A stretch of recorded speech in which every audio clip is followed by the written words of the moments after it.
The Shark Deck.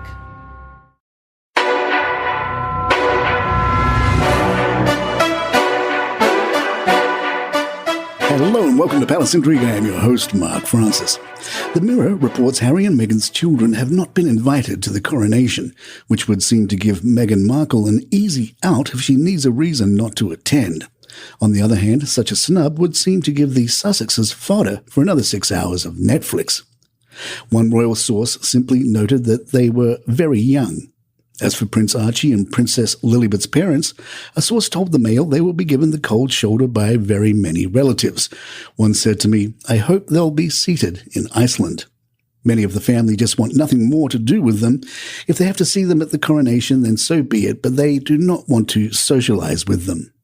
If Meghan stays home, she will miss the opportunity to hang out with Prince Albert of Monaco, who said he and his wife Charlene will definitely go. This coronation will break from tradition and invite foreign royal families. In the past, no other crowned royals would attend coronations. It is expected that several monarchs from across the world will be invited. Diana Elsa wonders if Andrew's financial present is Harry's financial future. She writes, "There is something just a bit strange going on right now in the weird, not-so-wide world of royaldom. No, I don't mean anything to do with the irate kings and their petulant sons and TV deals and a bevy of petty whingers about lip gloss and dog bowls and a chronic hug deficit. Oh no, the Spares want nothing to do with each other, at least optics-wise. But like it or not, both blokes are now united by something else, namely some very bad news about wills.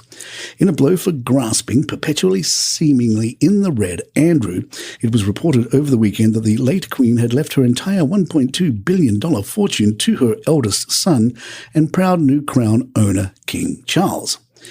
And in a blow for Harry, the reason why this very likely means he will be left out of his father Charles' will. The thing to understand here is why Queen Elizabeth did what she did with her fortune.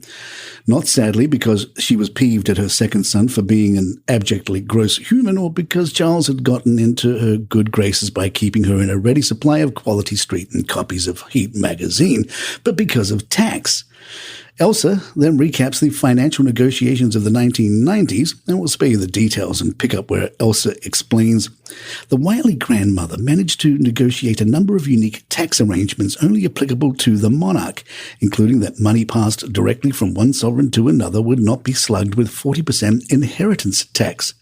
And that obviously has huge possible implications for one Prince Harry, whose brother Prince William could therefore very well inherit everything from Charles." Palace Intrigue will be right back.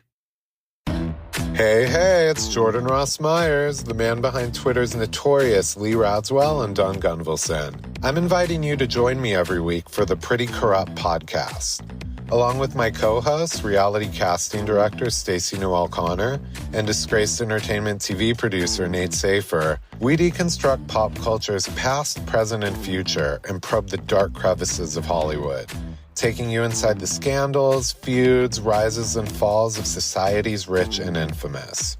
Alongside interviews with our celebrity friends and special guest hosts, everything is fair game on the Pretty Corrupt podcast. Every Tuesday on all streaming platforms and at storicmedia.com.